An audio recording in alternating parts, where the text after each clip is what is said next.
Ah,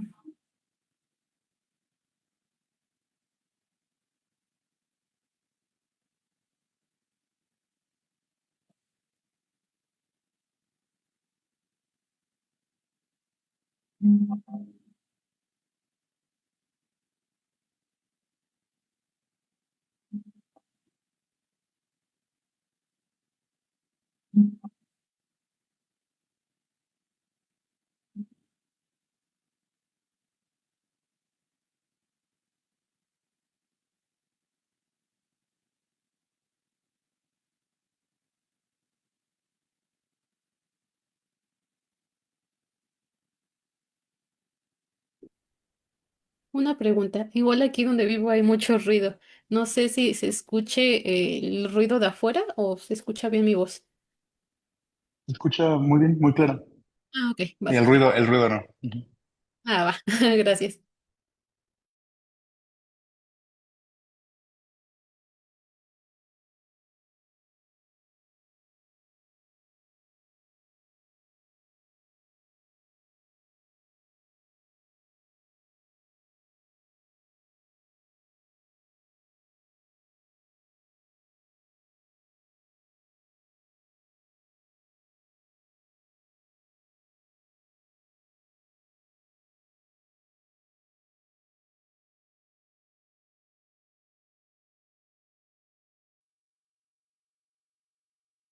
Hola a todos, buenas tardes.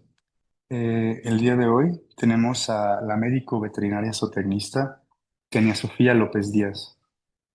Ella es egresada de la Universidad Autónoma del Estado de Hidalgo, con un interés por las enfermedades infecciosas y su impacto en la salud humana, así como un compromiso con la salud animal, la salud pública y el avance científico en el campo de enfermedades emergentes. Es una profesional dedicada a la investigación y diagnóstico de enfermedades zoonóticas, con un enfoque especial en aquellas transmitidas por vectores. Su trabajo de tesis de licenciatura, titulado Correlación de manifestaciones clínicas en pacientes con neuroborreliosis de Lyme, va en esta dirección. Actualmente cursa la maestría en Ciencias Zootécnicas y Salud Animal en la misma alma mater, y en su investigación actual está estudiando la caracterización de manifestaciones clínicas en pacientes con sospecha de enfermedad de Lyme en México. Profundiza en el diagnóstico y comprensión de esta patología en el contexto nacional, contribuyendo al conocimiento epidemiológico de una enfermedad poco estudiada en el país. Además de su formación académica, cuenta con certificaciones especializadas en biología molecular, bioinformática e identificación de garrapatas de importancia médica, herramientas clave para su labor en el laboratorio Biogenetics, donde se desempeña en el diagnóstico de enfermedades transmitidas por vectores. Su trabajo en este ámbito no solo impacta en la detección oportuna de patógenos, sino también en la generación de datos para la vigilancia epidemiológica.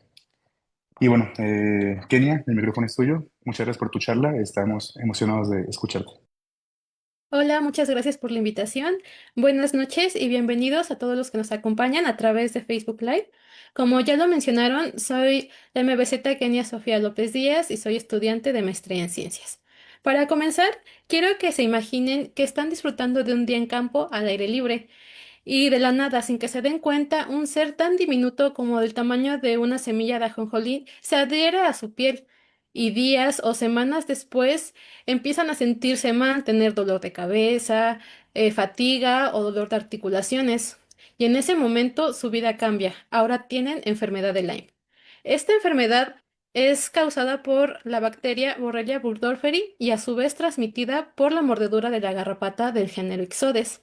Esta enfermedad es conocida como la gran imitadora, y este nombre no es casual, ya que su espectro clínico abarca desde manifestaciones dermatológicas hasta neurológicas, confundiéndose con otras enfermedades como puede ser la artritis reumatoide, sífilis, incluso hasta Alzheimer.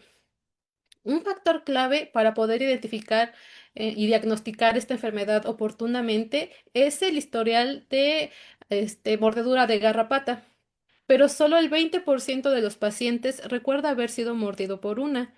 Y esto se debe a que, como se pueden ver en las imágenes, La garrapata es tan pequeña que puede pasar desapercibida y peor aún si se adhiere a zonas de difícil visibilidad, como se puede ver en la imagen de arriba que está en un conducto auditivo. Además de que las garrapatas son tan especializadas que en su saliva tienen unas sustancias que son antiinflamatorias y analgésicas. Esto quiere decir que pueden estar adheridas a la piel y alimentándose y el hospedador no va a sentir nada, no va a tener incomodidades. Un factor clave para poder entender esta enfermedad es el ciclo biológico. Todo comienza cuando la garrapata adulta pone huevecillos. Estos huevos pueden ser de entre 3.000 hasta 15.000, eso dependiendo de la especie. De estos van a emerger larvas. Estas larvas van a buscar adherirse a un primer huésped. Este puede ser por lo general pequeño, como pueden ser roedores, aves o reptiles. Una vez que crecen y se convierten en ninfas, estas abandonan al primer hospedero para adherirse a un segundo. En este segundo, el humano puede estar involucrado. Una vez que se convierten en adultas, buscan un tercer hospedadero. Este puede ser animales silvestres o animales domésticos. En estos últimos, lo que buscan es alimentarse y aparearse para que cuando llegue el momento dejarse caer y poder poner huevecillos para así reiniciar todo el ciclo. Es importante recalcar que las garrapatas pueden transmitir un sinfín de enfermedades provocadas por bacterias, virus o protozoos, además de que pueden transmitir más de una enfermedad a la vez. Aquí en la pantalla les muestro uno de los principales géneros y especies de garrapatas en las cuales se ha detectado que sí pueden transmitir Borrelia burgdorferi. Entre ellas tenemos Ixodes scapularis, Pacificus, Persulcatus, Ricinus, Amblyoma americanum, Amblyoma cajenense y Dermacentum variabilis. Aunque tengo colegas en Michoacán que están haciendo una investigación para poder detectar a esta bacteria en otras especies de garrapatas. Ay, perdón, perdón, se dejó de compartir.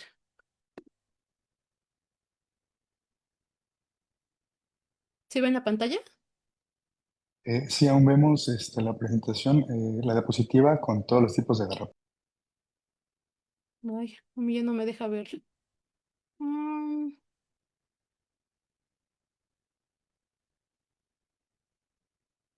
un momento, por favor. Listo.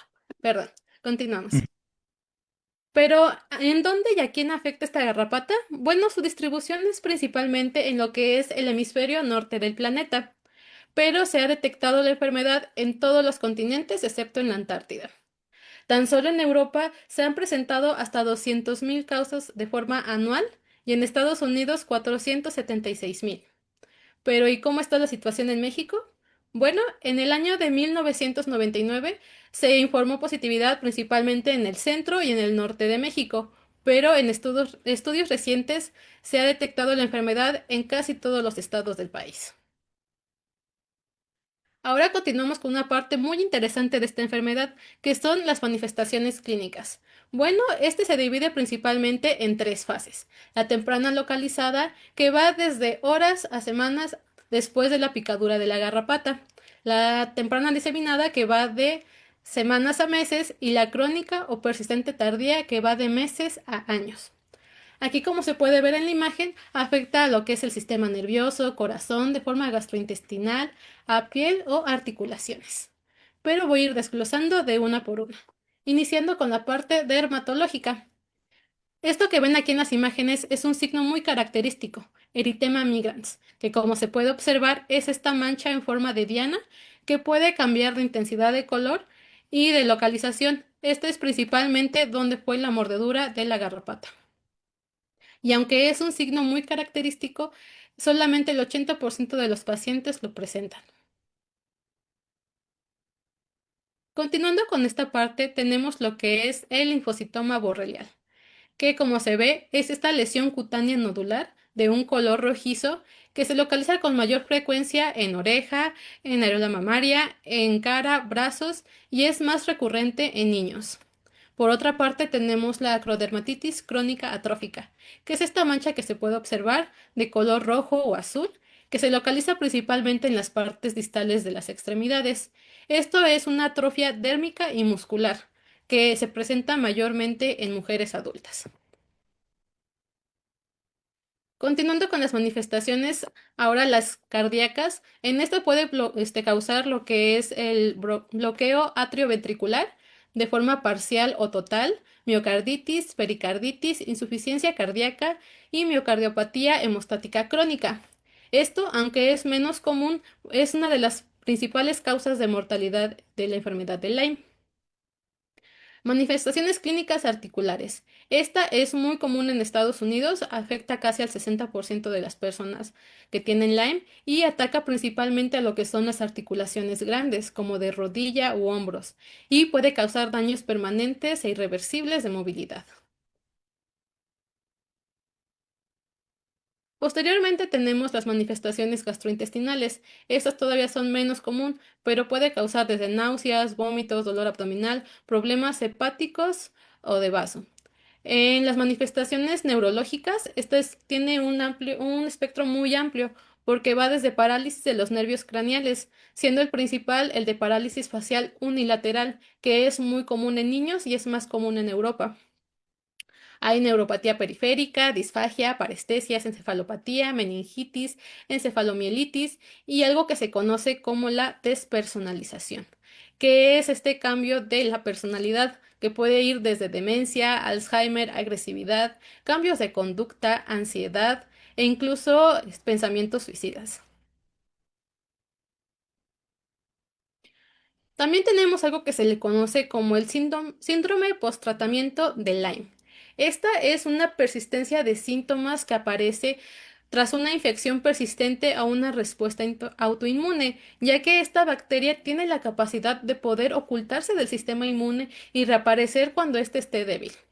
En las personas, aparte de esa persistencia de síntomas que es inconsistente, hay problemas cognitivos, depresión, ansiedad, y en muchas ocasiones estas personas son tratados como locos o hipocondríacos, ya que la mayoría de las manifestaciones no son visibles. Ahora les voy a platicar un poco de lo que hemos estado trabajando con mi equipo de investigación. Como ya lo mencionaron, el título es Caracterización clínico-epidemiológica de pacientes con sospecha de enfermedad de Lyme en México. ¿Por qué es importante este tema? Porque en México es muy desconocido. Si llega una persona con alguno de estos síntomas, van a poder diagnosticar de cualquier otra cosa menos de Lyme, porque según muchos medios aquí no existe. Pero aquí lo que queremos es demostrar lo contrario. En total se reunieron 2.326 pacientes con sospecha, de las cuales en su mayoría fueron mujeres, un 64.2%. Y eso no quiere decir que ellas estén más predilectas a tener la enfermedad, sino que ellas se presentan con mayor frecuencia al médico ante algún cambio de su cuerpo. Además de que, según Robinson, en las mujeres se presentan los signos con mayor gravedad que en los hombres. El historial de mordedura de garrapata se presentó en un 21.2%. ¿Esto qué quiere decir? Que en en el 80% de los pacientes no se dio cuenta cuando la garrapata lo mordió. Entonces, esto igual hizo más complicado el diagnóstico. Además, un dato importante es que los antecedentes de viaje a granjas y a bosques igual fue mínimo, del 24.2. Esto quiere decir que la enfermedad de Lyme está más cerca a la urbanización de lo que teníamos esperado.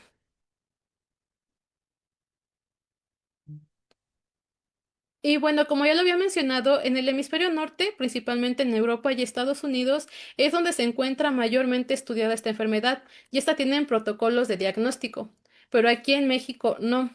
Y lo que hicimos fue realizar encuestas aparte de todas las pruebas diagnósticas recomendadas por el CDC donde se pudieron obtener todas las manifestaciones clínicas. Entre ellas encontramos que las más comunes fueron dolor y molestia general acompañado de fatiga, hipersensibilidad, dolor de cuello, dolor de articulaciones, cefalia, agresividad, pánico, aparte de un deterioro cognitivo. Esto quiere decir que las personas tuvieron problema de habla para recordar números, memoria a corto plazo, memoria a largo plazo. Aparte de que de forma cardíaca hubo problemas de trastorno del ritmo, como pueden ser taquicardias o arritmias. Esto es importante mencionar, ya que como mencioné, en otras partes del mundo sí está bien estudiado, pero aquí no. Y aquí lo que estamos encontrando es que hay cierta similitud con ambas regiones. A pesar de que México es vecino de Estados Unidos, igual presenta manifestaciones muy comunes de lo que se presenta en Europa. Y bueno, para esto, ¿cómo es el control y la prevención de esta enfermedad?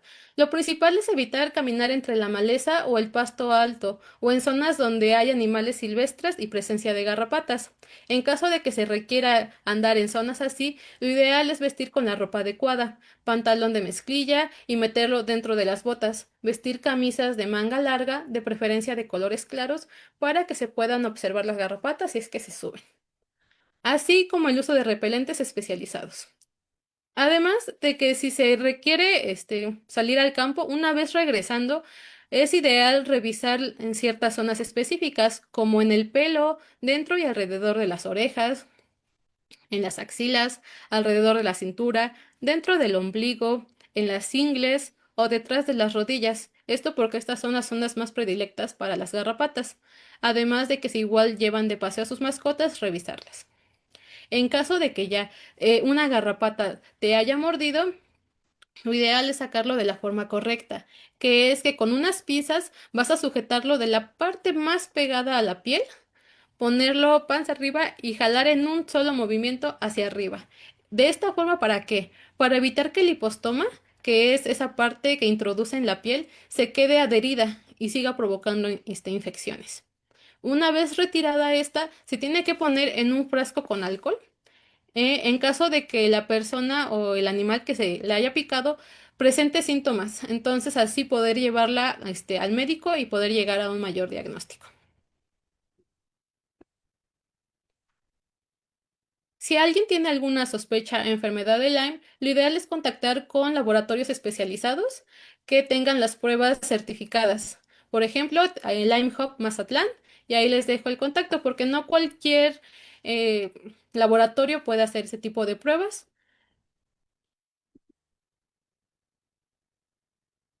Y eso sería todo de mi parte. Si tienen alguna duda o comentario, estaré atenta.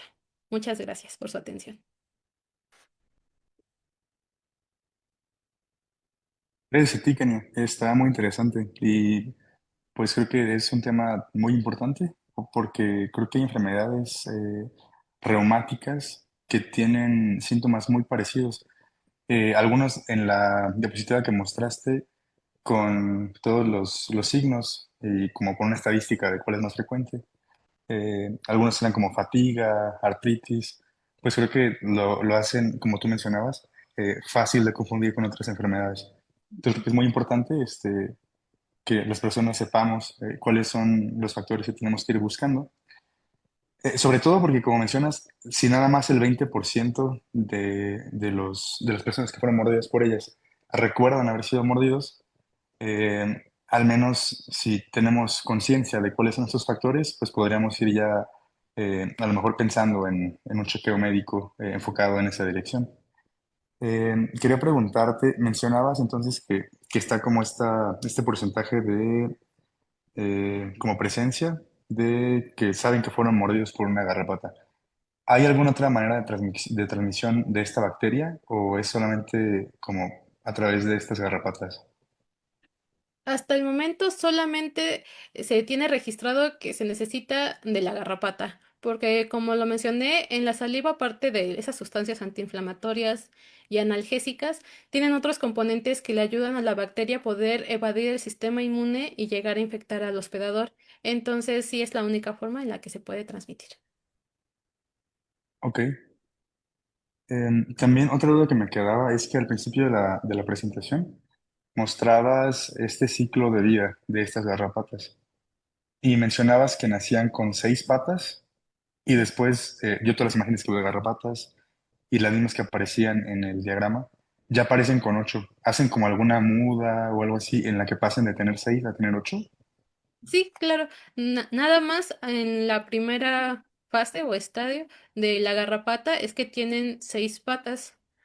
Una vez que abandonan al primer hospedero, se convierten en niños y ya es donde obtienen las 8 patas. Ujú. Ah, ok. Ya veo. Mira, yo ahorita todavía no tenemos más preguntas, esto sería otra mía. ¿Qué es respecto a esta diapositiva en la que pones un histograma de los síntomas un poco más adelante? Entonces, mencionabas que tenían una muestra pues más o menos grande de 2.000 personas, un porcentaje alto son de mujeres. ¿Cómo hicieron ahí como el estudio? Porque tengo entendido que usualmente en medicina se tiene la mala práctica de que se hacen estudios nada más con grupos de hombres, ¿no? Para hacer medicamentos, entonces luego los efectos secundarios que pueden tener mujeres ante los medicamentos pueden no ser conocidos porque no fueron probados en ellas. En este caso, tiene sentido, conozco muchas personas, varones, que son un poco más renuentes a ir al médico, entonces tiene sentido que sea así como lo muestra. Pero ustedes cuando hicieron el estudio tomaron en cuenta la diferencia entre los porcentajes de cada uno de los sexos. Sí, de hecho sí es lo que se tomó en cuenta, ya que se estuvo trabajando en colaboración con Biogenetics y ahí Ujú. llegaban todas las muestras, tanto de hombres, mujeres, de niños, de ancianos. Entonces, lo que hacíamos era estudiarlos en general y después irlos estratificando, pero todavía falta tener un análisis más a fondo por rango de edad. Ok, mira, ya tenemos más preguntas.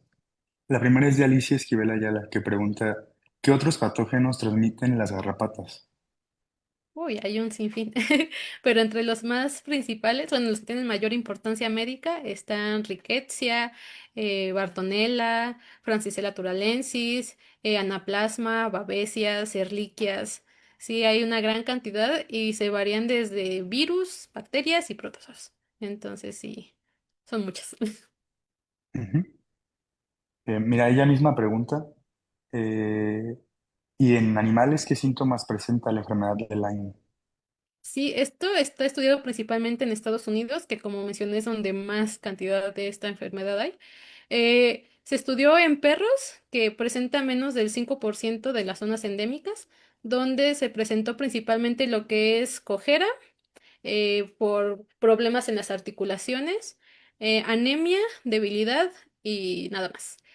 Y por lo general en bovinos y en caballos nada más presenta lo que son problemas de artritis. En bovinos igual hay abortos. En gatos no se han encontrado reportes. Y creo que nada más. Sí, nada más es en los que se han estudiado esta enfermedad. Ok, pero qué bueno que se sepa tanto de bovinos y equinos. Ujú.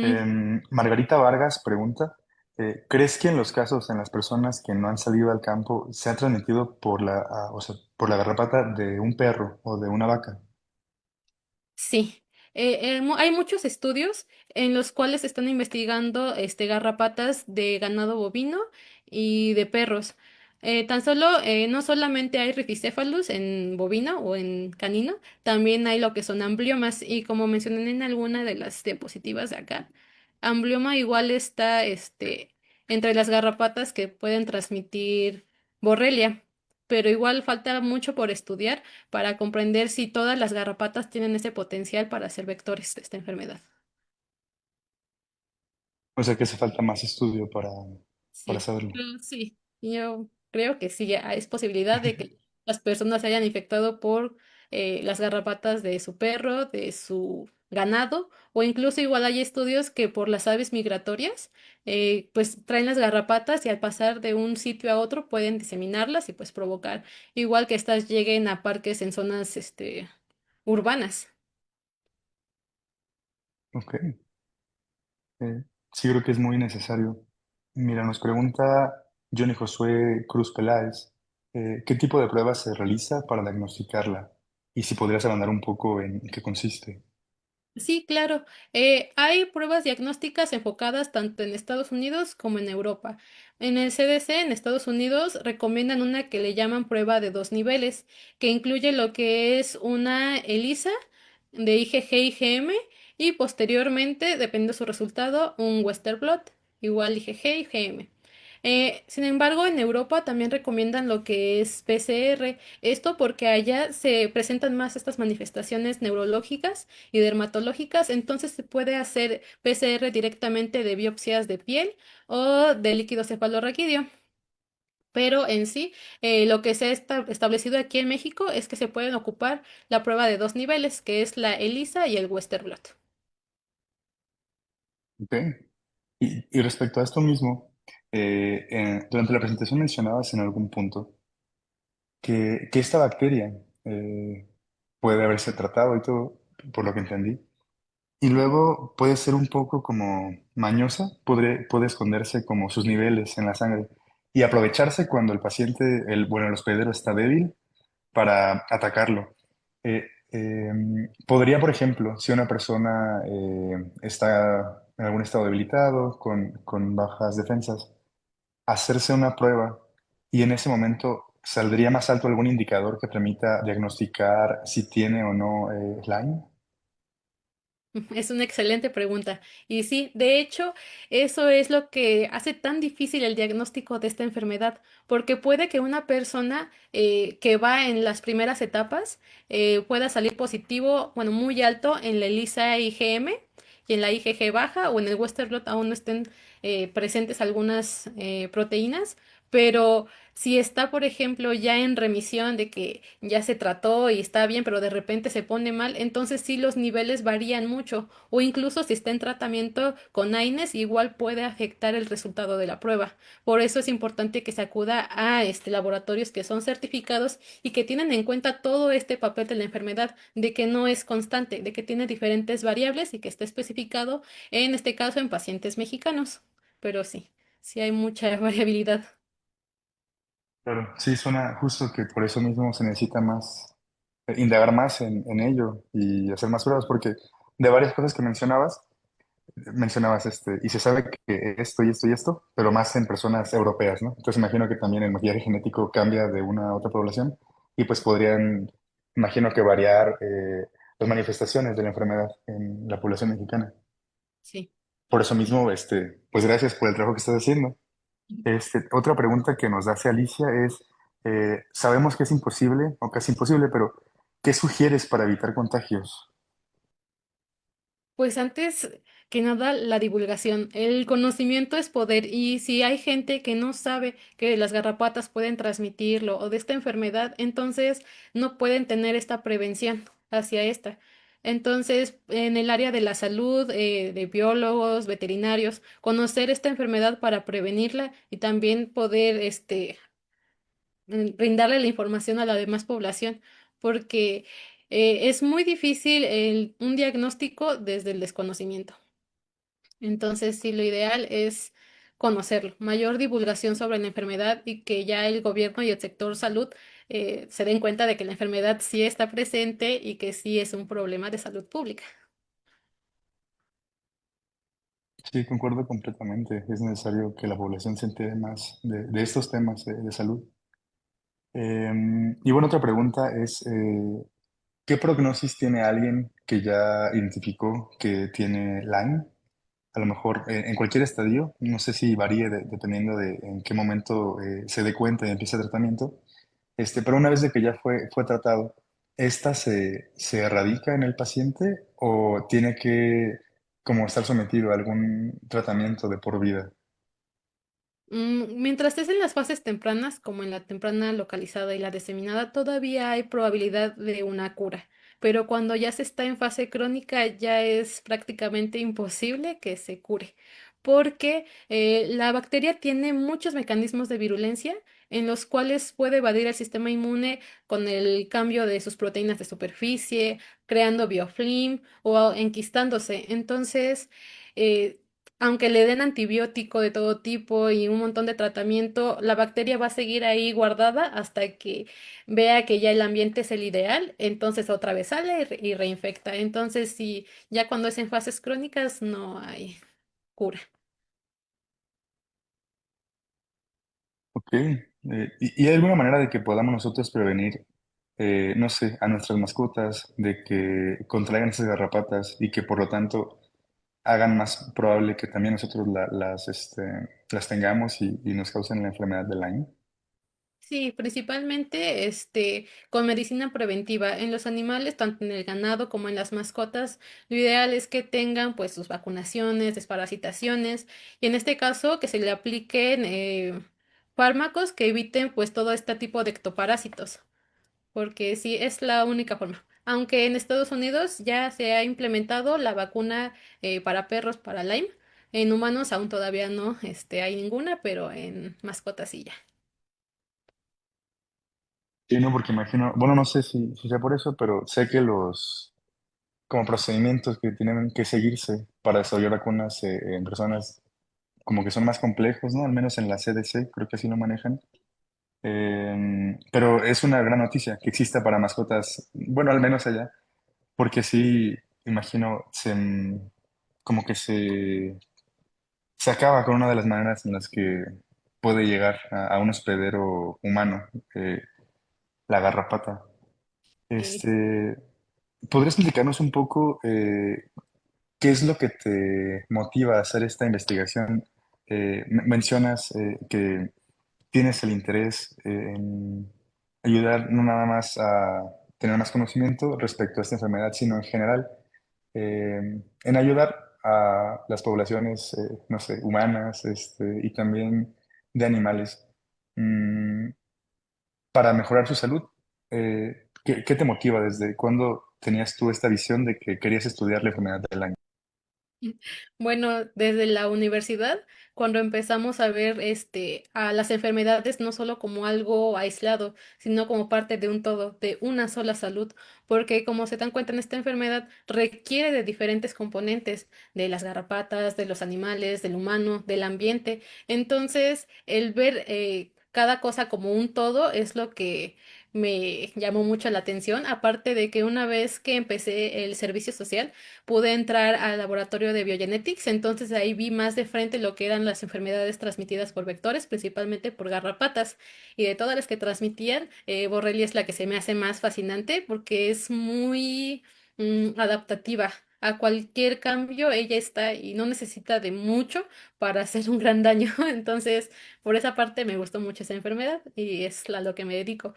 Pero, pues en sí es como el poder ver a estas enfermedades como parte de un todo, de que si una parte está mal, en este caso de que a lo mejor los humanos ya estamos fraccionando un poco más el medio ambiente y llegando a zonas que son más parte de los animales silvestres, nos enfrentamos más a este tipo de enfermedades, pero sí es más como ver todo en enfoque de una sola salud. Wow, ok, qué buena respuesta. Sí, justo, ¿no? Porque te interesa no nada más uno o los otros, porque pues eres médico veterinario zootecnista, y lo que estás estudiando es una enfermedad que afecta de una manera muy difícil a personas de la población humana. Creo que es muy interesante y necesario. Y bueno, nos mencionabas en una de las diapositivas un centro al que las personas podían llamar si sospechaban de síntomas de Lyme. ¿Podrías decirnos más o menos qué se hace en ese lugar? ¿Hacen pruebas o se dedican a divulgar sobre ella? Más o menos ahí, ¿qué acercamiento puede tener alguien? Sí, Justo esa. aquí este laboratorio es especializado en esta enfermedad y en pacientes mexicanos, ya que todas sus pruebas diagnósticas pasan por métodos de estandarización, aparte de que la doctora que está a cargo es experta en enfermedad de Lyme. Entonces, lo que hacen es que primero te contactan para hacerte un cuestionario y saber si tu enfermedad puede ser aguda o crónica, si puedes estar en zonas que a lo mejor sí se hayan localizado garrapatas con esta bacteria. Entonces lo que hace no es solamente ofrecer pruebas y ya, sino que es toda una trazabilidad para poder detectar en qué fase estás y que sí te puedan dar un diagnóstico certero. Entonces, este laboratorio es pues de los mejores, si no el mejor, aquí en México. Además de que igual no se dejen llevar porque a lo mejor para irse a otros países, a Estados Unidos o a Europa, a hacerse estas pruebas diagnósticas, porque bueno, aparte de que son muy caras, allá está principalmente estandarizado con pacientes de allá. Entonces no es lo mismo la enfermedad. Tan solo entre esos dos zonas la enfermedad actúa muy diferente. Entonces, por eso es lo ideal que si son pacientes mexicanos, se vayan a hacer pruebas a este laboratorio. Ujú. Sí, justo porque mencionabas que es muy adaptable. Ujú. También no sé si varíe, no estoy muy seguro de esto. Mencionaste que tú trabajas con una garrapata particular y en alguna diapositiva mostrabas otras. ¿Todas ellas pueden ser vectores de infección o nada más esta? Y si todas pudieran, o algunas, ¿saben si las manifestaciones que se puede tener en los cuerpos de los pacientes dependen de cuál garrapata haya transmitido el virus? Sí, bueno, La bacteria, no virus, perdón. sí, la primera que pongo es la más común, es del género Dixodes, pero las que están acá son de diferentes especies e incluso diferentes géneros como Amblyomma y Dermacentor. Estas son de las cuales ya se tiene información de que sí son vectores potenciales que sí transmiten la enfermedad.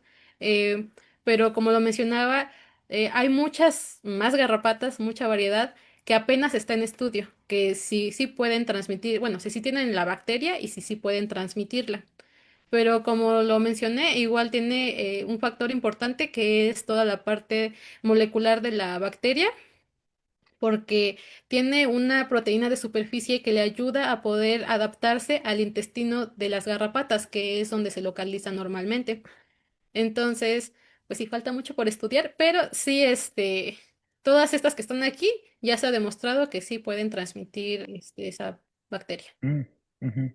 Ok, wow.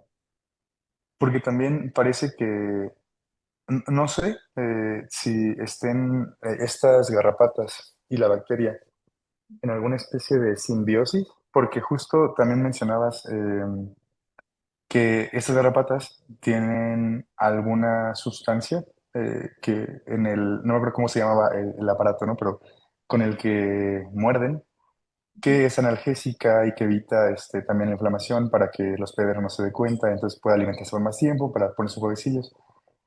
¿Hay algo que gane la garrapata de tener también a la bacteria dentro de sí?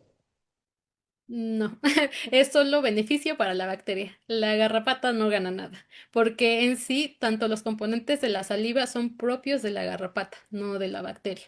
Entonces, es lo que Borrelia tomó para poder infectar a los hospederos, de que en la garrapata, en su intestino, pues tiene el medio ideal para poder vivir, aparte de que cuando esta garrapata se alimenta, ella puede aprovechar esas sustancias de su saliva para poder evadir el sistema inmune y atacar al hospedero. Entonces, pues prácticamente es bueno solo para la bacteria. La garrapata, pues no se beneficia de nada de tenerla. Sí, entonces no es simbiosis, nada más se aprovecha la bacteria. Sí, Ok, vale. Ay, perdón, muy interesante todo. Déjame ver si tengo más preguntas. claro. Si no, para finalizar, déjame ver. Bueno, te mandan felicidades varias personas. Jareli Díaz dice felicidades, Kenia. También Alicia Esquivel dice muchas felicidades, Kenia. Se ve un trabajo muy amplio. Me parece que ya no hay más preguntas además de esas. Ok. Eh, ¿Podrías comentarnos nada más así brevemente? Ahorita, ¿en qué específicamente estás trabajando? No el tema o el objetivo, sino, no sé, en tu día a día, tú vas y te dedicas como a, no sé, replicar en el laboratorio alguna molécula o si haces más como estadística o en qué consiste tu día a día dentro de la maestría. Pues sí, mi día a día es prácticamente hacer el diagnóstico. Las muestras de los pacientes con sospecha nos llegan de diferentes instituciones de salud, tanto públicas como privadas.